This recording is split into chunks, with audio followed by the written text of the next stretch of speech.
Hello fellow collectors, Frank here back with another TTM Success video.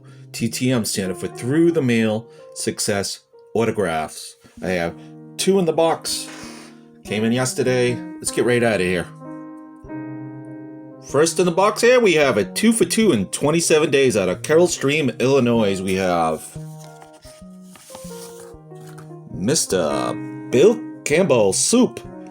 Looking nice here on this 1981 Topps for the set, and on this 1980 Topps. Looking quite nice there, and blue ink.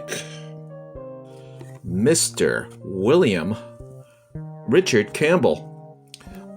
Soup, his nickname is. Born August 9th, 1948 in Highland Park, Michigan. He's 72 years young. He grew up in Sonoma, California. Mr. Campbell was a right-handed relief pitcher that pitched 15 seasons in the majors with the Minnesota Twins 1973 to 1976, the Boston Red Sox 1977 to 81, Chicago Cubs 82-83, Philadelphia Phillies in 84, St. Louis Cardinals in 85, Tigers in 86, and Montreal Expos in 87. Soup was signed as an amateur free agent by the Twins in 1971. Before going pros, he was a graduate of Ganesha High School in Sonoma and attended Mount San Antonio College in Walnut, California. But Mr. Campbell had to drop out early from the 4-year program due to the military draft. In 1968, at the height of the Vietnam War, Mr. Campbell was drafted for military service and served as a radio operator in the U.S. Army in Vietnam. He was discharged in 1970. Campbell was one of the few players or even pro prospects that were drafted into service into Vietnam. When he got into baseball in 1971, Campbell found himself the center of attention in the clubhouses. Other players were fascinated by his experiences. In a 1991 interview, Campbell talked about his experiences in Vietnam and other players' reaction to him in the clubhouse when he was signed. Regarding Vietnam, he said, "I'm 6'3" to start. I'm carrying a radio around with a 6-foot antenna, and you know the lieutenant wanted it up all the time in case we needed to get help quick," he said. "Felt like I was waving a neon sign and reading, 'Right here, guys.' No amount of training prepared us for the experiences.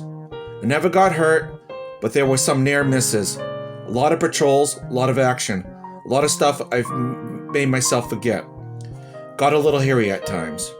Regarding other players' reactions in the clubhouse, he said, "It created some kind of mystique around me. I had no resentment," he said. "Maybe I was too happy to be back, safe and sound. My only recollection is that I thought other players were fortunate to get into the reserves or stay out of it with medical deferment. Thank you very much for your service, Mr. Campbell." I do want to say that. After signing in 1971, Campbell successfully worked his way through the Twins minor league system in 2.5 seasons. He made his Twins debut on July 14th, 1973 in relief of Jim Cott. He pitched 1 scoreless innings, allowed 1 hit to the Cleveland Indians while striking out 2.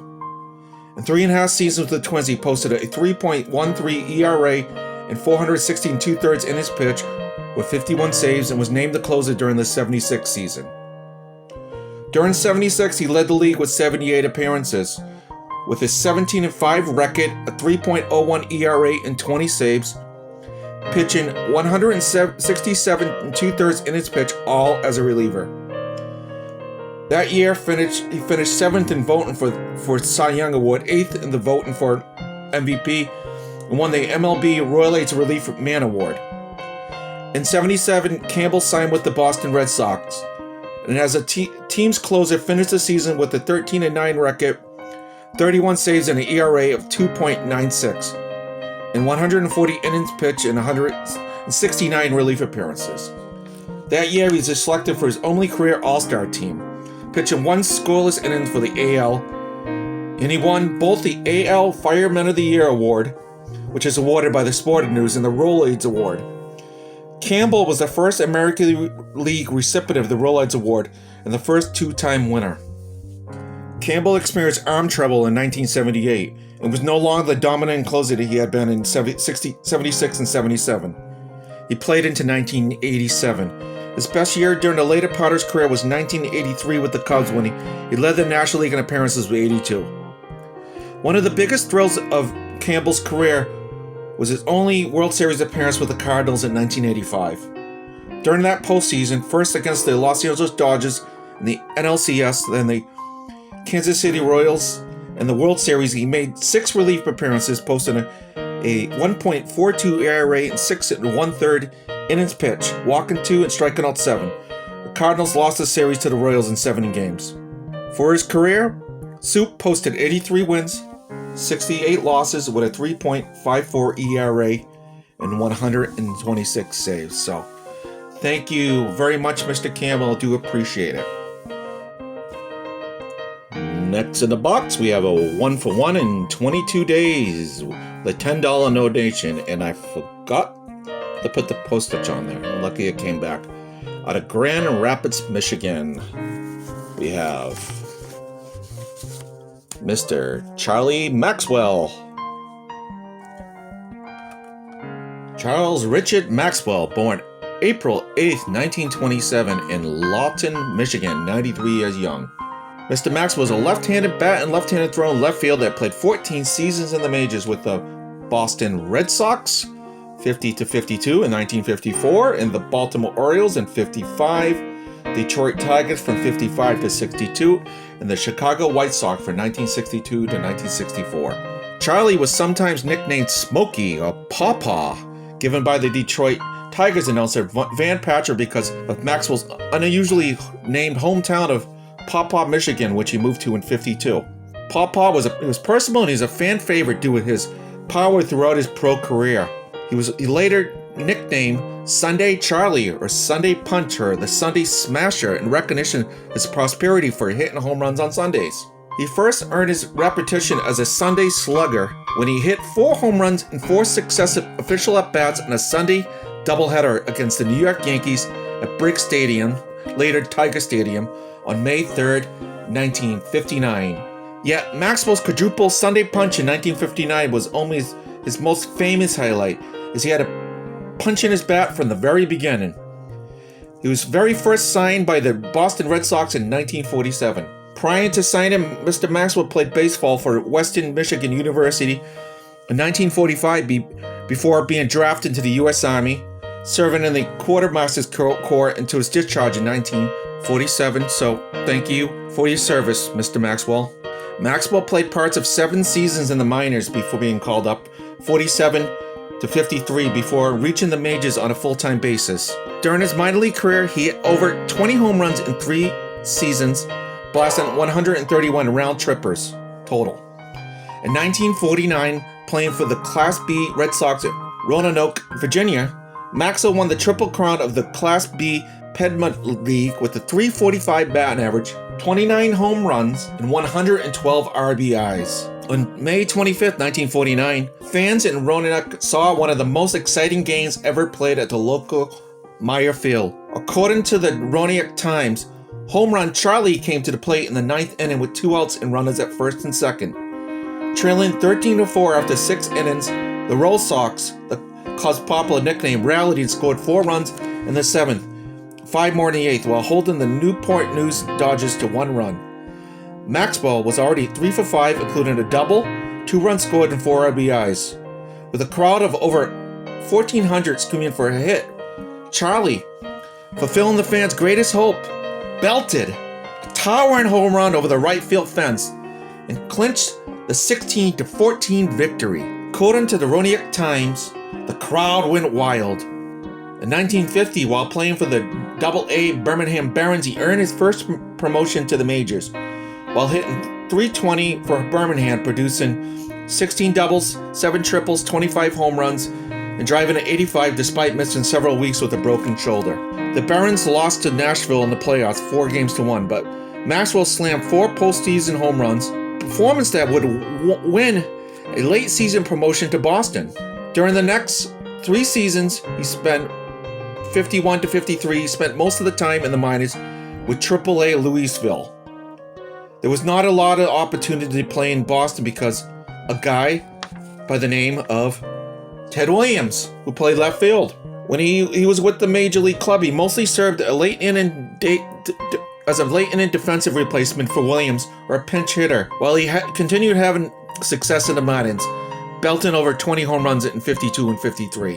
In 1954, Maxwell began the season as Boston's left fielder. But in mid-May, when Ted Williams returned to the lineup after recovering from a broken collarbone, Charlie rode the bench. Boston sold Maxwell's contract to the Baltimore Orioles in November 1954. The following spring, Baltimore used Charlie in 4 games, only going 0 for 4 before waiving him. On May 11, 1955, Detroit purchased his contract, and that's where he finally got his big break. With opportunity to play, his career took off with Detroit. He made 2 All-Star Game appearances in 56 and 57, hitting for a career best .326 batting average, ranking 4th in the league. 28 homers and 87 RBIs in 57, and in 56, and in 276 with 24 homers and 82 RBIs in 57. He had a down season in 58, only with 13 dingers. 59 was the season when he hit the 4 in a row. It hit 30 home runs for the season. Had 24 round trippers in 60, though his average dropped quite a bit, 251 and 237 respectively.